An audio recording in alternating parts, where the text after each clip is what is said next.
nothing like living a simple life. Something out those aches and pains from working on the farm. Hey guys, it's Eric. I thought I'd give an update on the work that I've been doing here. As you can see, the roof has been cut loose, cut off, and the wall's down. And you can't really see it with the grass here, but you might get an idea what's going on. There's all the scraps and leftovers. We're not going to waste anything here on the farm. These will all get put to use somewhere else. But let me walk down so you can see the work that I've been doing. And here we are. Starts to take a little more shape. Whew. A lot of work. The Kubota has gotten a heck of a workout, but we dug down. So now I'll be able to stand here in this area from about here forward, which is about 16 feet or so. Just a light load of gravel right here, and of course the cover of the roof as it comes along the line here. And that'll be for storage of tractor equipment. So that will be pretty much unchanged as to what it was. The difference being no rotted roof, and I can actually stand up in here. Now on this side, from this post right here, this railroad tie here on, well, it's a continuation of the expansion that I did years ago. Let me turn the lights on in here.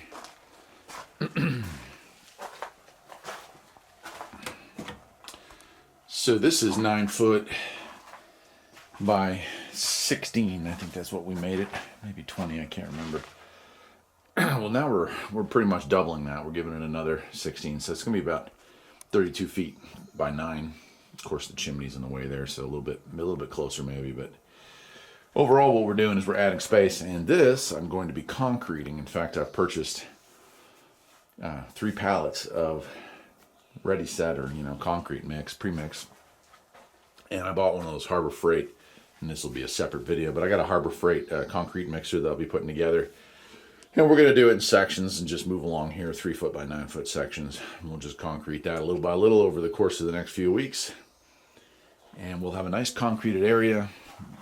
And then I will enclose this all in. We're going to bring this wall down to the floor and concrete across that whole way. So this will all be an enclosed area.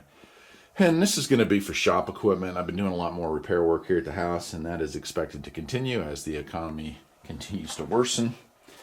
So parts washer, press, engine stand, AC machinery, stuff like that will come in and live in here. Stuff that I don't use every day, but stuff that I need for a shop. We'll put it out here, and that'll give us a little more space for the automotive side of things and clear up a little bit of room in the garage. The garage right now is really overloaded. I'm having a hard time doing any work because everything that was in here and everything that was in here, we had to move out. So all that's gone right now.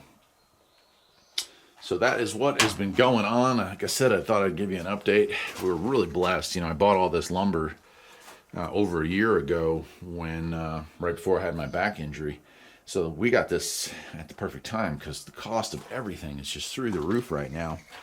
I did have to get a load of gravel brought in, and I guess I'll walk you over to that side of things and we'll wrap up this video. But the gravel was $150 more for a single load than back in the day. So that kind of hurts, but this will all be gravelled. We'll make this. I've been meaning to do that forever. But there's our load of gravel, and this was one of our pandemic editions here for stuff, and the old Mutt 2 is still running and rolling. But all the dirt that we dug out of that area, all the massive amounts of rocks, well, we pushed out that cliff face there, and we're going to be able to park some cars here, customer cars. You can see all the gravel there. So some of that gravel will gravel this. We're going to put not a retaining wall, like a fenced area there so cars won't accidentally roll out of here. And then that's going to be used for base and for the driveway there, and just to fill in areas that have washed out over the years. So that is the update of summer projects here on the farm. I've got 2 more massive build projects planned for this year. I don't know that I'll get to both of them or that I can afford to do both of them. We have the wood for this project. We have the wood for the second project. We do not have the metal for the last project. So maybe 2 out of 3 will be the theme for this year. Anyway, I'll keep you updated on this. Till next time, my friends. Take care.